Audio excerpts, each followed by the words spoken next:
The relationship between the mainstream media, climate change, and Christianity is a complex and multifaceted one.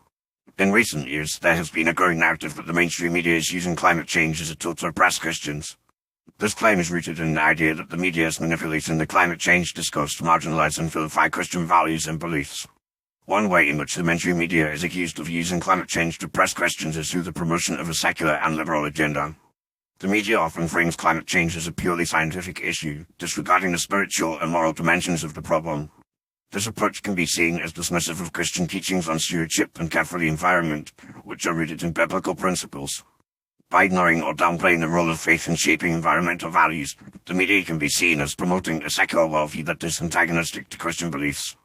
Furthermore, the mainstream media often portrays Christians as being in denial about climate change or as being obstacles to progress on environmental issues. This narrative is perpetuated through stories and opinion pieces that highlight the supposed contradictions between Christian teachings and environmentalism. For example, some media outlets have accused evangelical Christians of being climate change skeptics, implying that their faith is incompatible with their commitment to environmental protection. This kind of reporting can be seen as a form of oppression, as it seeks to marginalize and silence Christian voices on the issue of climate change. The media's emphasis on individual action and personal responsibility for climate change can also be seen as a way of oppressing Christians. By framing climate change as a problem that can be solved through individual choices and lifestyle changes, the media can be seen as promoting a form of moralism that is at odds with Christian teachings on collective responsibility and the common good.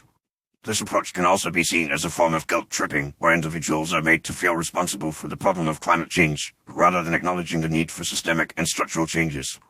Additionally, the mainstream media's coverage of climate change often ignores or downplays the experiences and perspectives of Christian communities in the global south. These communities are often among the most vulnerable to the impacts of climate change, and yet their voices and stories are frequently absent from media reports on the issue.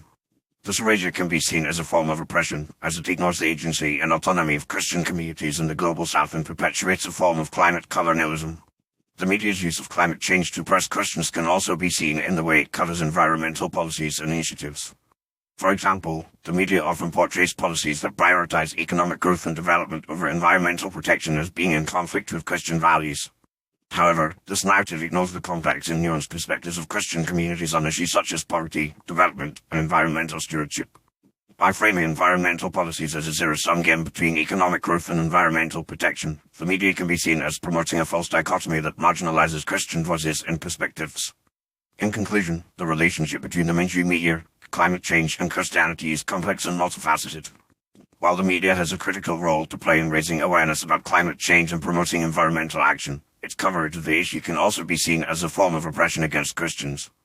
By promoting a secular and liberal agenda, marginalizing Christian voices and perspectives, and ignoring the experiences of Christian communities in the global south, the media can be seen as perpetuating a form of climate change narrative that is antagonistic to Christian values and beliefs. As the media continues to shape the public discourse on climate change, it is essential that it takes a more nuanced and inclusive approach, one that acknowledges the diversity of perspectives and experiences within the Christian community and promotes a more just and equitable response to the climate crisis.